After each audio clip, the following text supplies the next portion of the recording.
So Daniela, congratulations. You are the winner of 2017, the Grey Interior Design Challenge. I know. Do a little dance. I know, I'm so happy. Amazing. Still kind of sinking in, really. Yeah. You know, it's a couple of months on now and I'm still like, oh my gosh. Yeah. So obviously the show's just gone out, but it was filmed last summer. So you have had a bit of time to digest what has just happened to you. Yes, a little bit of time. Kelly Hoppen, Daniel Hopwood have just said you are the one to watch.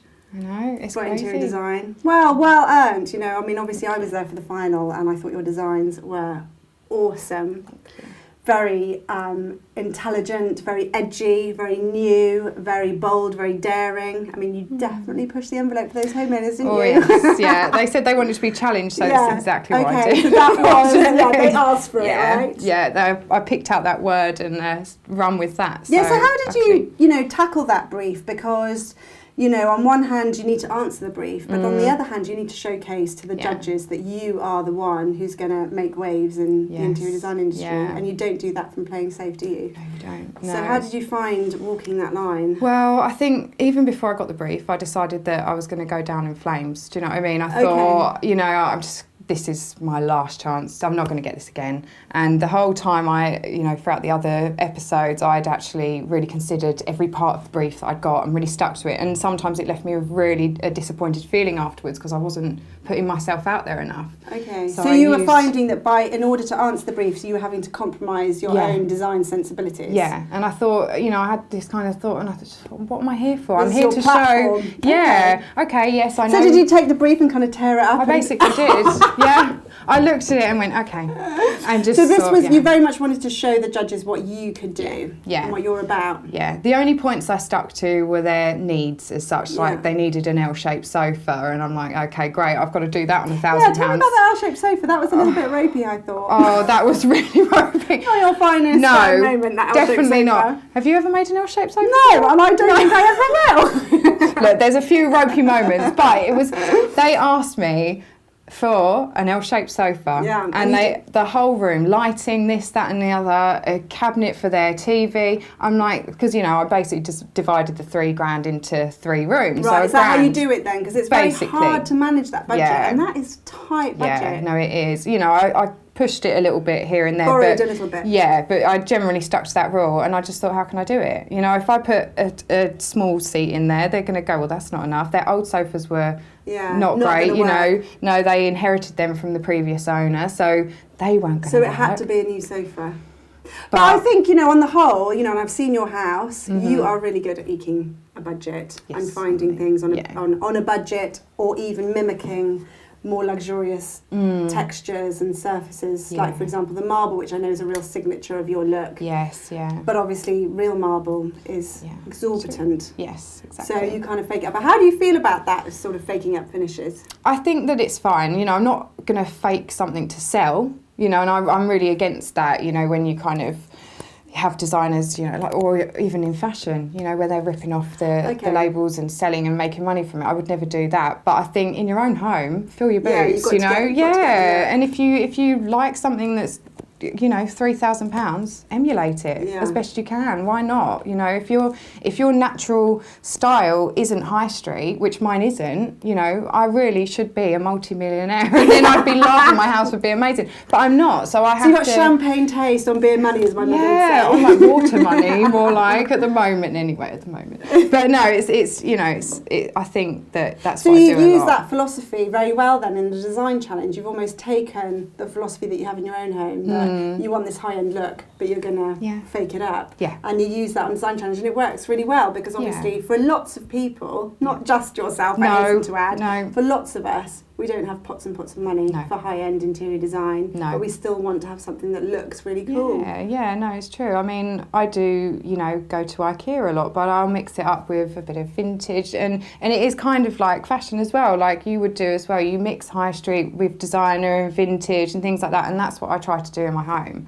And I think it works. It gives, you know, kind of a nice vibe, and it gives the luxury look that I'm after. So did you sort of apply that ethos to all your schemes throughout the challenge? Do you think that's what helped get you through? Yeah, I did really. Yeah, making it look like it cost a bit more than it really did. Yeah, just giving it that little kind of finish that makes it look a bit more expensive. And then, so that's sort of like the fixtures and finishings. Where do you get your inspiration from? Because I can see, which was displayed very much in the final, you have a very strong particular branded look. Is that something that you're running with, or where does the inspiration for that come from? I don't really have any inspiration as such. You know, there are a few designers and you know, kind of artists as well. So who do you like? I love Demore Studio, they're amazing. And then, I don't know, I do take a lot of inspiration from art, I suppose, really. Like my Jürgen Teller photographs and things like that, just kind of odd spaces that I like. What, and you pick colours from there? Yes, colours and kind of fabrics as well. Yeah. So it's kind of quite obscure, but I've always been a bit obscure. And but then that makes it original, right? Yeah. If you're taking if you're not being literal, like going on Pinterest, seeing a room you like and copying it. No, I try not to do that. No, I try to pick colours from elsewhere, or I will flip through Vogue or something and see, you know, a Gucci advert or something and see where I might draw that into interiors. The colours and the patterns and whatever. Yeah, and the mood as well. Right. You know, so at the moment, Gucci is having like a 70s moment, and I love it. There's loads of pattern clashing going on. Yeah, exactly. So now I am kind of going in that vibe. So you're quite influenced by, because I mean, I'd say you're a very contemporary and edgy designer, and you like keeping your finger on the pulse, and like say reacting to what's happening in fashion. Yeah, definitely. To then put that into your interior design. Yeah, no, that's what important. I try to do. I think that you know, fashion does dictate. You've got a background in fashion, right? I do, yeah. That's what I was in for 15 years. So as a photographer? No, as a fashion designer. So right. Yeah, so my degree is in fashion and things like that. So, you know, I started out like that, and I think it just influences me still. So tell me why you made the move from fashion to interiors, or why you wanted to make the move. So for me, I think it was babies.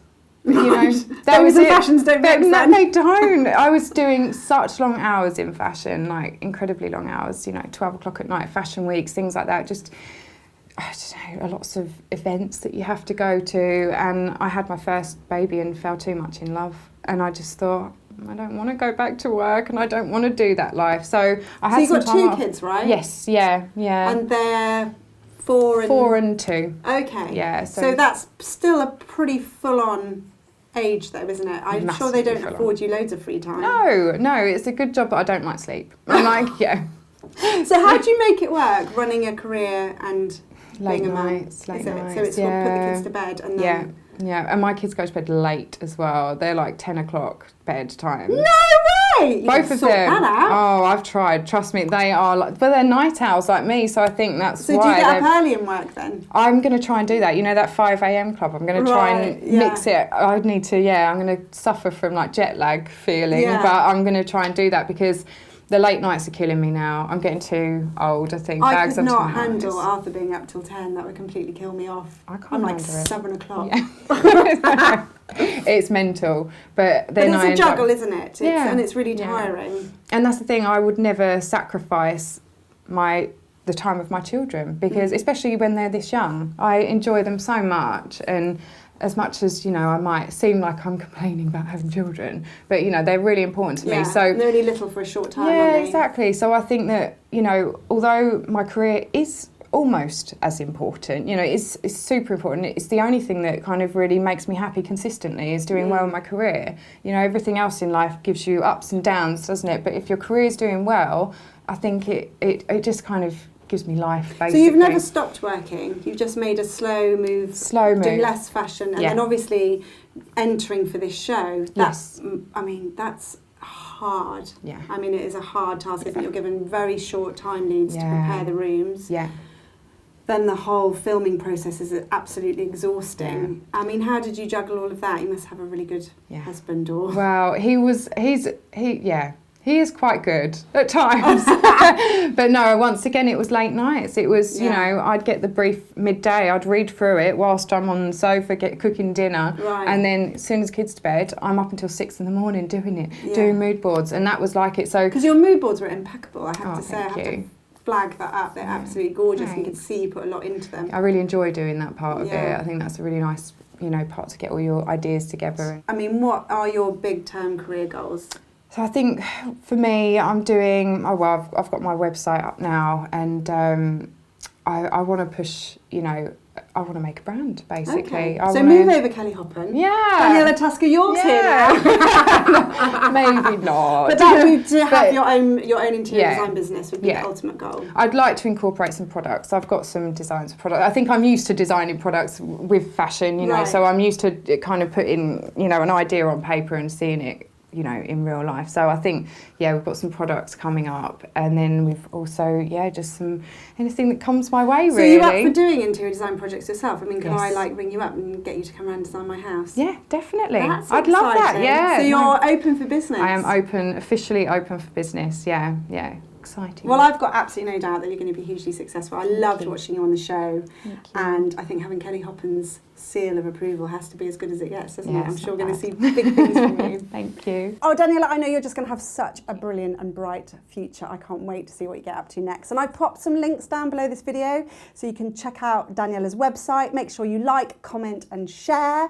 What's more, subscribe to my YouTube channel because I've got loads more videos coming out.